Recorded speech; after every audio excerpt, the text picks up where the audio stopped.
Me tomé la libertad de alterar el orden porque el licenciado Cristian Castillo pidió adelantar su exposición y como no queremos dejar de escucharlo, con el debido permiso de los que siguen en la lista, le pedimos que nos dé su opinión en los próximos 10 minutos, en la medida de lo posible.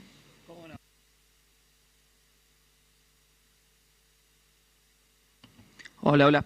Bueno, sí, vamos estrictamente. Agradezco al presidente de la comisión y a los expositores poder intervenir.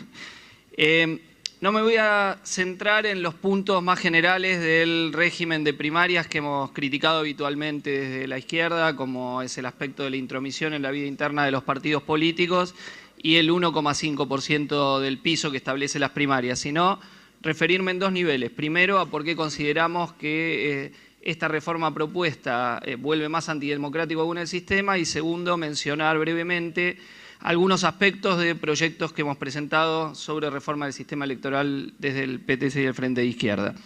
Primero, el primer aspecto que hay que señalar es que los pisos generales no se tocan en la reforma. O sea, hay un piso que introdujo las PASO del 1,5, que es filtro para poder estar en la elección general. Pero hay otro piso que viene de la época de Viñone, que es el que tiene que ver con el reparto de cargos, que establece el 3% del padrón para poder entrar en la asignación de cargos. Y es verdaderamente inadmisible, después de 30 y pico de años pasados desde que la dictadura dejó la herencia del piso para que no puedan entrar todos los electos en el sistema DONT, que este piso del 3% en el padrón se mantenga. Esto en el 2011, por ejemplo, impidió la elección de un diputado del Frente de Izquierda que por el sistema DONT estaba en puesto 24 sobre 35. Es decir, que 11 diputados entraron antes,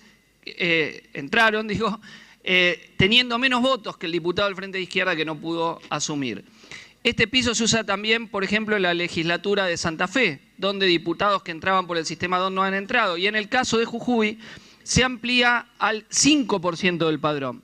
Ya van 2 elecciones consecutivas donde si el reparto sería por el sistema sin piso, el Frente de Izquierda tendría 2 diputados en cada una de las ocasiones en la legislatura jujeña y por la mantención del piso no lo tuvo. Es cierto, no es un atributo del Congreso Nacional que el piso que se establece esté en las legislaturas provinciales, pero evidentemente si se quitase el piso de la legislación nacional, eso sería un acicate para invitar a que no haya piso en ninguna legislatura y el mandato popular, la voluntad popular, fuese en ese sentido respetada y no violentada como hace el sistema del piso.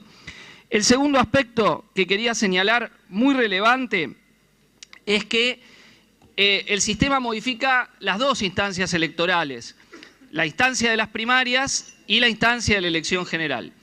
En la instancia de las primarias, la modificación más sustantiva que hay es una modificación que tiende a verticalizar la elección que se realiza por dos motivos y a confundir y desinformar al electorado.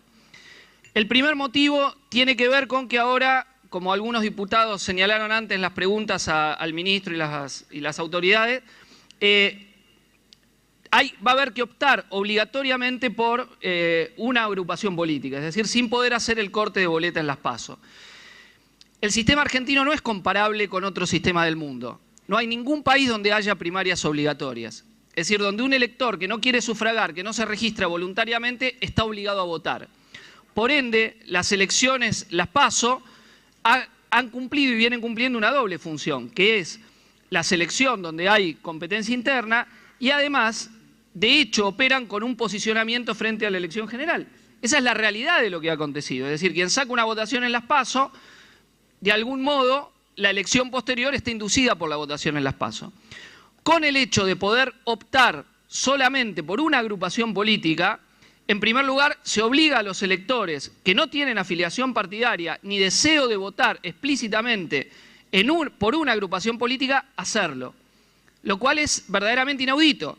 Es decir, alguien que no está afiliado a un partido político, que no tiene apoyo a ese partido político, simplemente va a votar obligado a votar, porque si no, no está cumpliendo con un deber, con una obligación, que es y un derecho a la vez, que es el derecho al voto, y se le obliga a tener que votar por una sola fuerza política. Es decir, que si quiere votar por un diputado al que le beneficia de un partido, al presidente de otro, al senador de otro, no puede hacerlo. Tenemos además el caso particular de las fuerzas políticas que solo presentan candidatos en una categoría. Y es evidente que quien presenta en alguna de las categorías y no hay opción a votar en la otra, se ven automáticamente perjudicadas por el mismo sistema de votación. Entonces, querer incluir la obligatoriedad del voto en las PASO para una sola fuerza política, de hecho verticaliza a quien en elecciones ejecutivas tiene las candidaturas más que las encuestas dan desde el vamos como más potencialmente fuerte y disminuye la posibilidad de las otras fuerzas políticas. Y esto no es solo por el problema del piso, es también por el posicionamiento frente a la elección general, que es en lo que ha resultado la propia elección de las PASO. Y tenemos que agregar algo más, porque en este caso la votación por agrupación política viene de la mano de un sistema que se plantea donde la relación entre candidato y fuerza política no se ve desde el vamos. Es decir, yo voy a decidir votar primero una fuerza política de la cual los candidatos de esa fuerza política me van a aparecer después. O sea, y donde induce evidentemente a la confusión y la desinformación del elector, donde la información que el elector tiene es menor que la que tiene hoy en la boleta.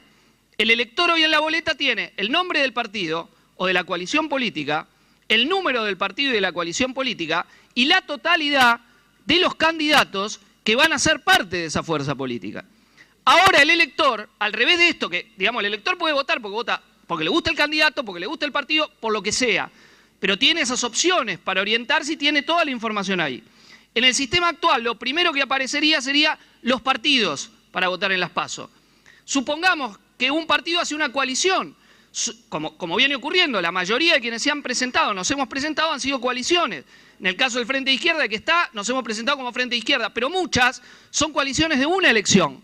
Entonces lo que le va a aparecer en las PASO es el nombre de la coalición, nada más, es la única información que va a tener el elector. Si en esa coalición está el candidato que él quiere, no sabe. Va a tener que optar primero y después recién ahí le va a aparecer el candidato para una opción, para otra opción, para otra opción. O sea que la información con la que cuenta el elector es una información mínima, que si ustedes ven lo mismo que han afirmado otros que han hablado, de que de determinado partido se pasa a un sistema donde las coaliciones son los que han predominado, está inducido claramente el error, salvo en los casos de coaliciones permanentes o que por tener el poder del Estado están más presentes en los medios de comunicación y en la propia posibilidad de la difusión de que estoy votando uno para después que el candidato efectivamente esté ahí. Entonces, insisto, introduce un doble problema por la obligatoriedad que establece el sistema. Y esto, ¿qué sentido tiene esto? Que si no, no entran en la pantalla. Es decir, la justificación, en parte para esto, aunque en los fundamentos del proyecto está, que es para fortalecer los partidos políticos, el problema es que el sistema de PASO, tal como está, en una pantalla informática, es muy difícil que entre, al menos de esta manera. Entonces, por un problema de las máquinas a las que se quiere licitar, se toma una opción que confunde enormemente al electorado y perjudica a muchas de las fuerzas políticas que van a estar en la contienda. Insisto, las que en la previa no tienen la mayor intención de voto en los cargos ejecutivos, las fuerzas políticas que vayan con lo que se llama habitualmente boleta corta. Quiero señalar una cuestión más que es importante. La reforma habla de las colectoras, pero el gran problema de las colectoras está en las listas provinciales. Y además donde hay una cuestión que se puede, supongamos, si se vota esta reforma acá, no que necesariamente van a votar con boleta electrónica en la provincia, y supongamos que se hace el mismo día, también es una cuestión de confusión al elector, que vota una cosa con un sistema y otra con otra. Pero obviemos eso.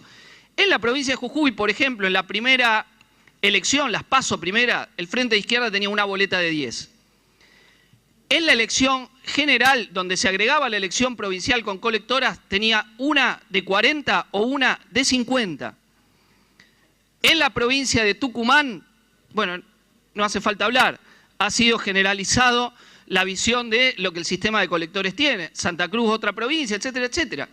O sea que para las fuerzas políticas que creemos que esto es, para citar a quien hablaba antes, una forma de deshonestidad electoral y no la practicamos, y en todos los casos hemos ido con la lista del Frente de Izquierda y si fuesen las PASO, la opción dentro de las PASO, pero no recurriendo a un sistema que consideramos fraudulento, es evidente que el sistema no lo evade, no elimina lo central, que es la relación con las colectoras provinciales.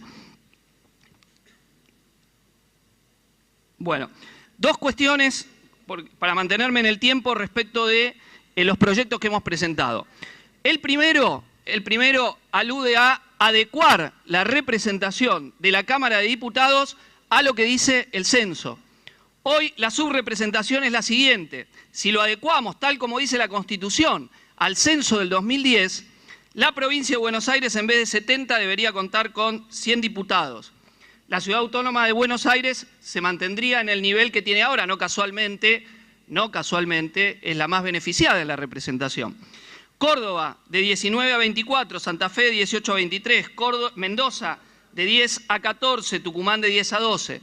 Es decir, muchas de las concentraciones urbanas más grandes, donde está el centro de la clase trabajadora en nuestro país, sin esto disminuir la representación que actualmente tienen las provincias más chicas, pone en realidad una representación que está hoy subvaluada dentro de la Cámara de Diputados. O sea, hay una parte de la población que por la no actualización de acuerdo al censo se ve perjudicada en cuanto a la cantidad de representantes y de diputados tiene. El segundo aspecto que quería mencionar era nuestro apoyo a la ley de cupo 50% femenino, desde ya que nos parece que es un punto muy importante que hay que tener en cuenta. El tercer punto es el derecho al voto para los inmigrantes que tienen residencia en la Argentina, punto que el gobierno anterior había amenazado con plantear y llevar adelante en forma parcial, y nosotros creemos que debe ser un derecho adquirido por parte de quienes trabajan todos los días en la Argentina, pero no tienen el derecho a ejercer el sufragio por aún no tener la ciudadanía. Y el último punto del financiamiento, no lo voy a desarrollar, pero es evidente que todo el sistema de financiamiento, tal como está, y en esto advierto, porque ha habido ya opiniones públicas del actual gobierno de que el sistema de financiamiento tiene que ser cambiado, pero en el sentido de permitir una mayor injerencia directa de las empresas privadas en el sistema de financiamiento político. Y esto hoy viene siendo burlado por vía de testaferros en numerosas organizaciones que ponen a gerentes de empresas directamente como aportantes. Entonces, ya el sistema es muy antidemocrático para las distintas fuerzas políticas. El acceso a los grandes sistemas de medios de comunicación, que de nuestro punto de vista debería ser absolutamente equitativo, no solo en los tiempos de espacios gratuitos, sino en la misma programación, como ocurre en la legislación de otros países, donde los candidatos a presidente tienen que ir equivalentemente a los distintos programas y no parcelados. Bueno, son algunos de los puntos sobre los cuales quería exponer y muchas gracias por permitirme anticipar la exposición.